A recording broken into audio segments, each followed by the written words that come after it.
Thank you very much. Hey, it's Kaufman is Alive. I look at comic books new and old. Today I'm looking at all the new comics I picked up at my comic book shop this week, along with some back issues that I picked up. So thanks again for watching. Please subscribe if you haven't yet. About half my viewers have not subscribed, so please hit that button, get notifications turned on, and please like the videos. Really helps out the channel a lot. And please leave a comment. Let me know what you picked up at the comic book shop this week, what comics you're reading, anything like that. Love talking comics with all you guys. So I got 6 new comics today, actually, and I got 6 back issues. Actually got a much bigger haul this week than I kind of expected. And I think I'll get into these back issues first and just talk about kind of why I picked some of these books up. And I haven't flipped through any of these yet, so I haven't read any of these yet. So we'll just kind of get into it and talk about some of these books together. This first one I got is an awesome find.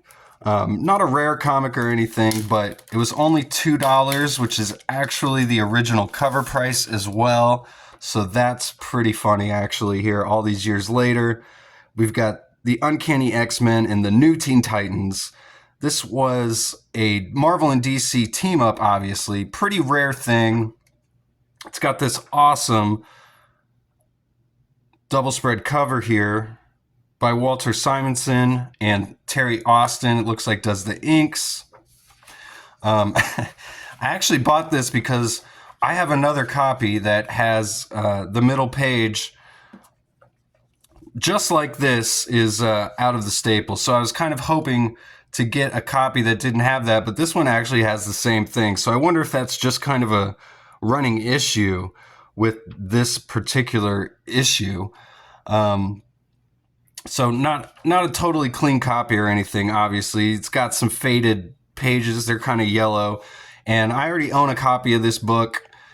But like I said, I couldn't pass it up for just $2. Got another copy of it.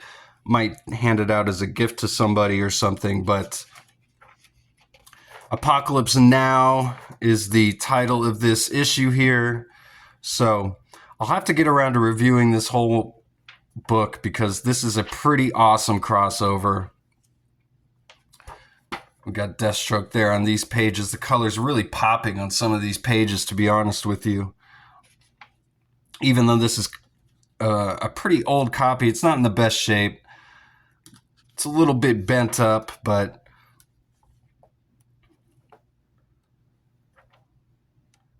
this is a great crossover and pretty timely with the announcement of the Batman and Deadpool crossover. The first crossover for Marvel and DC in a couple decades, if I'm not mistaken, that they just announced. So that will be really interesting. But here's one of the older X-Men DC Marvel crossovers. Here we got Dark Phoenix and Darkseid. A pretty wicked combination here.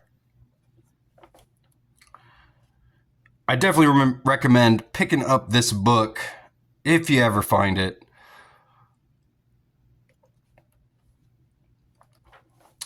So yeah, X-Men Teen Titans here. This copy is pretty beat up though.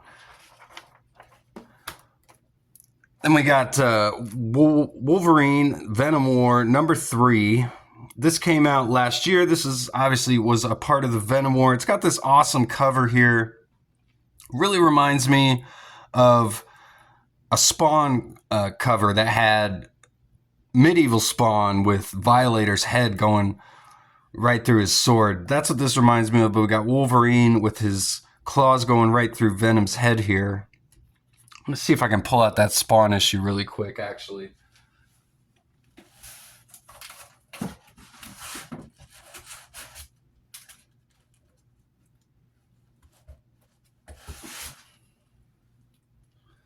All right, yeah, so this is the one I was thinking of. It's actually kind of a completely different drawing. I was just going from memory, but still kind of the same idea. I picked this one up because I did get the first 2 issues of Wolverine Venom War.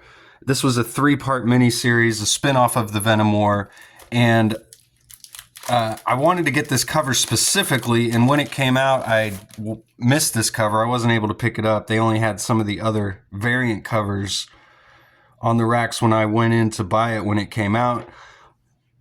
But they had an issue today, so I was able to finally pick this one up, and I can complete the mini-series. I have done reviews of the first 2 issues of this series. We got Tim Seeley and Tony Fleeks. They're the writers. They were the writers on the Local Man series over at Image Comics, which I was a huge fan of. So I was pretty excited to see what they were going to do here. We got Kev Walker doing the artwork in here as well. But the first 2 issues were all right. Wasn't anything that blew me away or anything. And I kind of felt like I knew where the story was going at the time. But this looks like a pretty good action-packed climax to this. So, and it's only a 3-issue miniseries, which is kind of rare from Marvel these days. So, wanted to complete that. Now I've got all 3 issues. And this whole series was Wolverine. It says here, wait for all this to blow over. It's the last line of this book. And he was basically sitting out of the Venom War because he didn't want to get abducted by a symbiote and then go into berserker rage mode and kill everybody. So he was kind of sitting it out, but they kind of found him anyway. And he tried to help this family out. So it was a nice down-to-earth story with symbiotes and involved and stuff. So it was pretty cool. And I did do a review of this Venom War as well. So go check out that video. Then I picked up some Savage Dragon comics. These were $2. Both of these issues, Savage Dragon 107 and 108. This one looked cool because it's got an Invincible crossover in it. And it's a little bent up as well, which is maybe why it's only $2.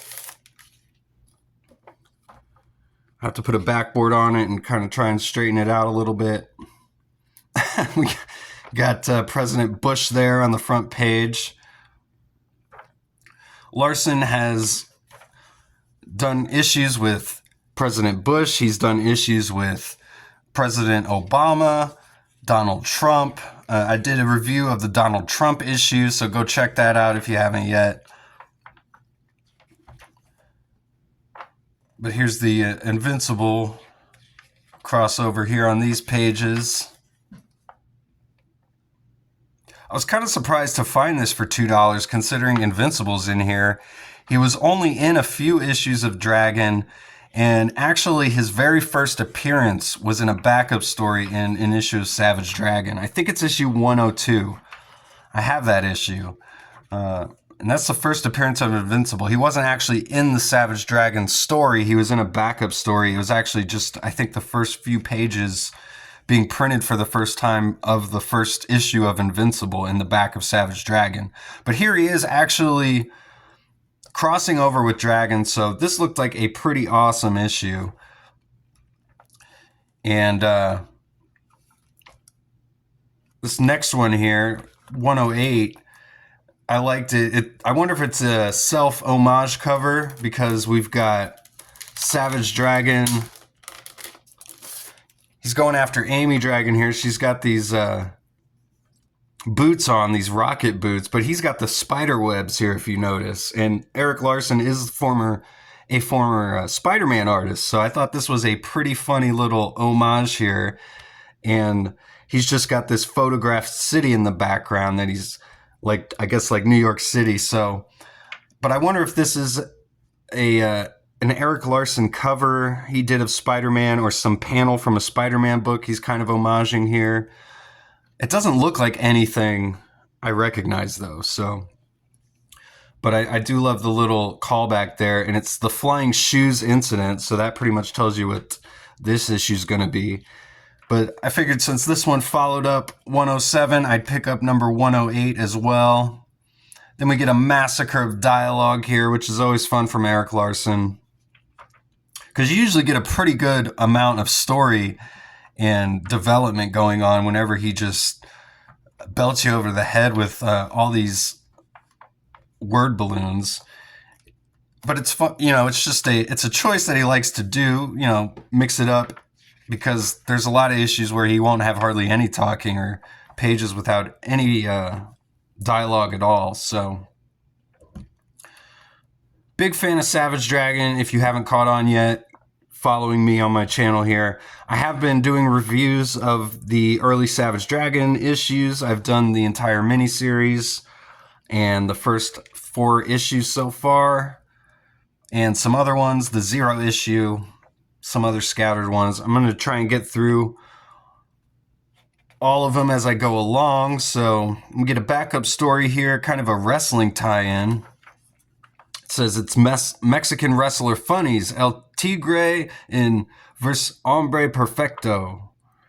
And it's story and art by Andy Kuhn with the colors by Bill Crabtree. You always get backup stories in Savage Dragon, and no ads either. There's no ads in these books at all. Self-published. So I love Savage Dragon.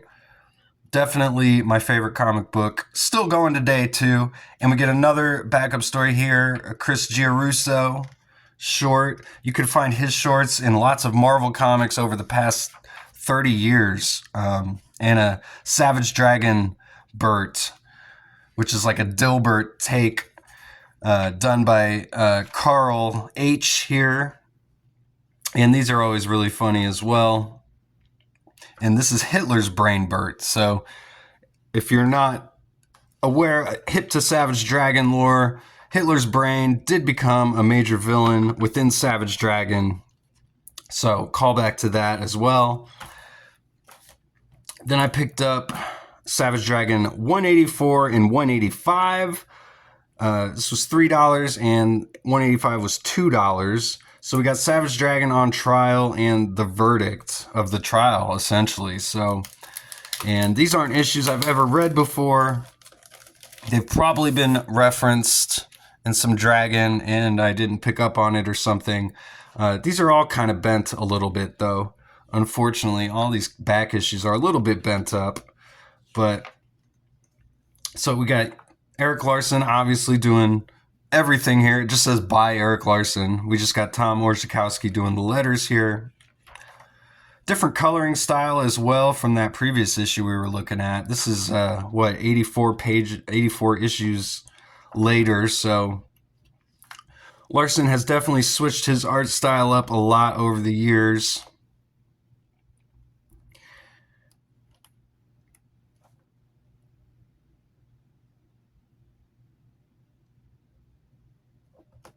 Looks like we got some Siamese twins here.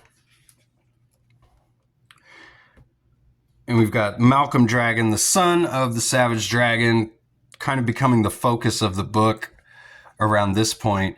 And this is Amy Dragon, who's actually the little girl here on the cover. Here she is in this issue, all grown up. And another great thing about Savage Dragon is that it takes place in time, in continuity. Like, as the years go by in our own lives, so do the years go by in Savage Dragon. So I really like that aspect of this book.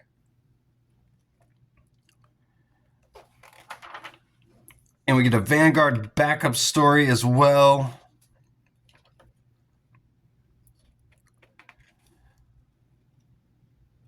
Got to go find that Joe Madureira Vanguard number 3. I was just talking about that the other day on one of my videos.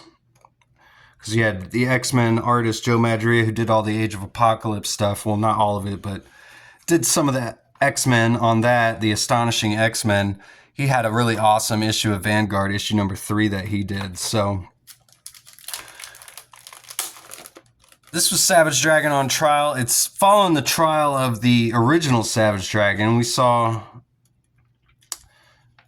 Malcolm Dragon in that previous issue was kind of the focus, but we got Savage Dragon. He's in jail. He's awaiting his trial here. So I'm interested to read these and see what the verdict is. Here's Super Patriot showing up. We got the Vicious Circle all watching on TV to see what the verdict's going to be. Looks like everyone's tuned in here.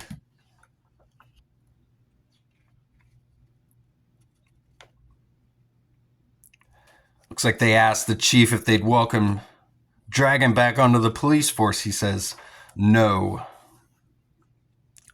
So I'm not going to flip through to the end here. I'll kind of save this for myself when I read it. I don't want to spoil it for myself. Then we'll get on to the new comics I picked up this week. So if you're still sticking around, thanks again for watching. You are the true believers. We've got the new history of the DC Universe, issue number 1 here. This was pretty cool. I didn't know what to expect with this. Got the Chris Samney double spread cover here. I really like this. We've got the heroes in there, all their original kind of outfits here. Flash, the Sandman, but Superman, Batman, they're all in their original get-ups, their original fits here.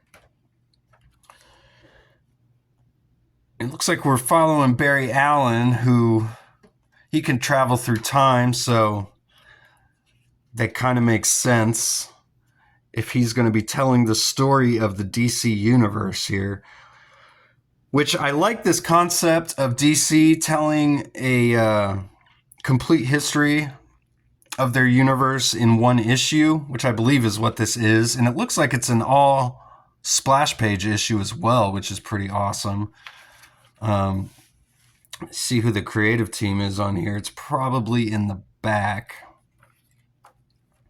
Looks like they've got some notations to everything they're probably referencing here in this book, which is cool, like an encyclopedia of DC here in the back. It says part 1, so is this might go on more than, yeah, it says end book 1, so there's going to be another one of this, at least one. We got Mark Waid doing the writing, and Todd Nowak and Jerry Ordway doing the art, so, oh, that's awesome. I'm really looking forward to flipping through these pages. Matt Herms and John Cleese are the colors, and we got Todd Klein doing the letters.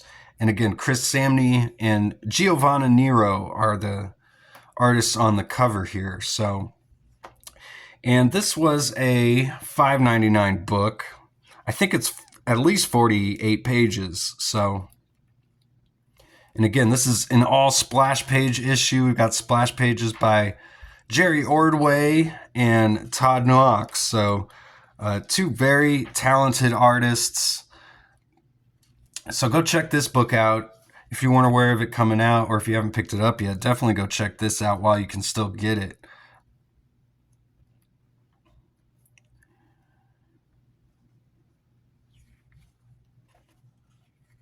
It says this is based on research by Mark Waid and Dave Welgos, if I pronounced that name correctly, and they got a special thanks to John Wells here. The events chronicled by Barry Allen were grouped by themes into a cohesive narrative, it says. What follows is a definitive timeline of the DC Universe, its major events, and crucial players. So I really appreciate this because I am definitely more of a Marvel fan than a DC fan. I know more about Marvel than DC for sure. So this will get me caught up. And I actually picked up 3 DC books this week and 3 Marvel books. So the other DC book I picked up was Justice League Unlimited number 8. This was a $3.99 book. Got Mark Waid, who was also the writer on that new history of the DC universe. He's the writer here as well. And we got Dan Mora doing the artwork here. They've been the creative team on this book on every issue so far, I believe.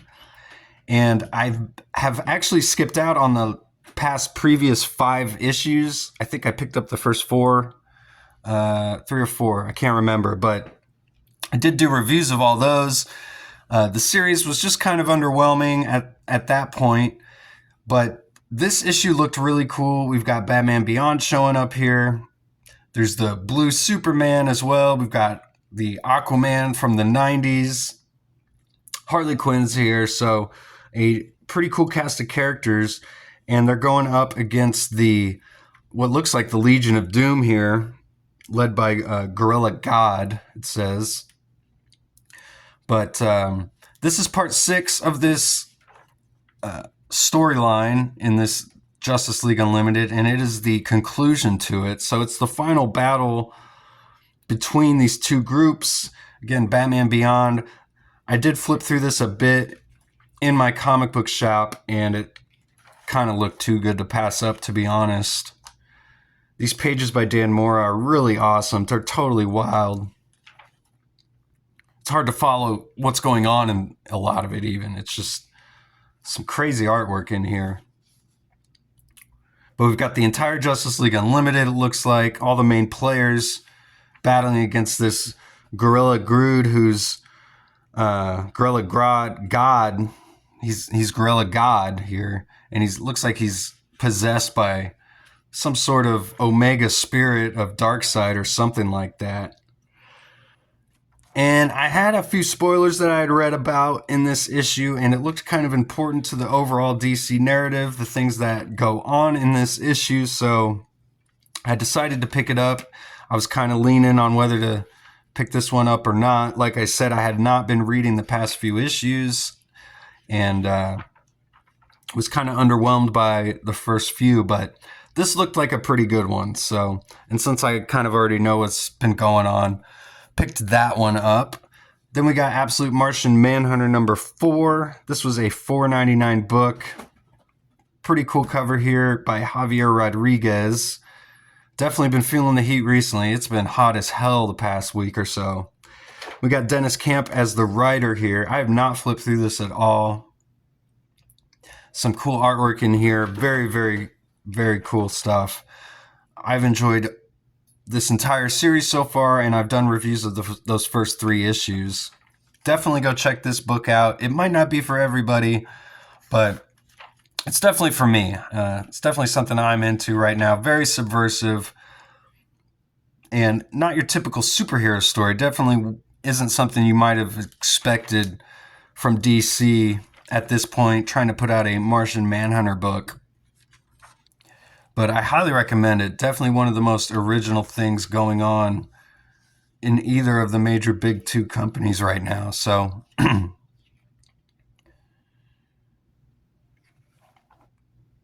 but again, Javier Rodriguez does all the artwork in here, all the colors, all the line work. And looks like we got John Jones is having some marital issues at home here. He's been pretty distant from his wife ever since he got that concussion and the Martian took over his brain. Love the sound effects on this page.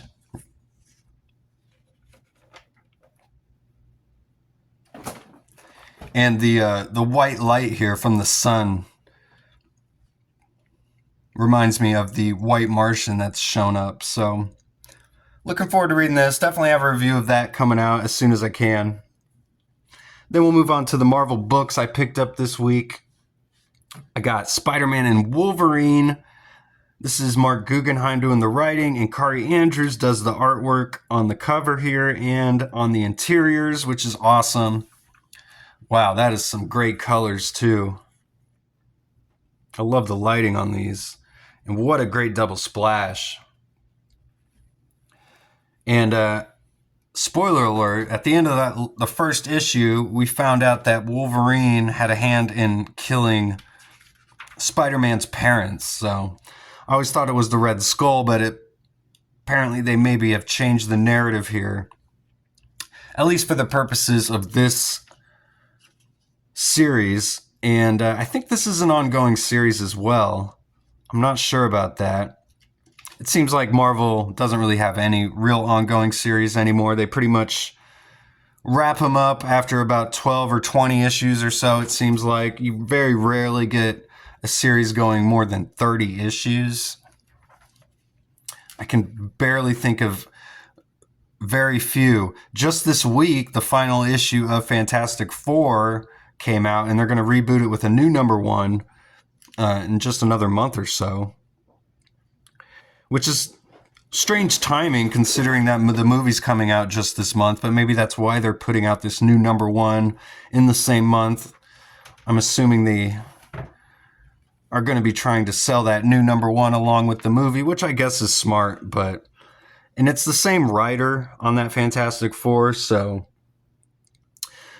I just wish they would have legacy numbering, go back to the legacy numbering, and stop rebooting issues at number 1 after every year.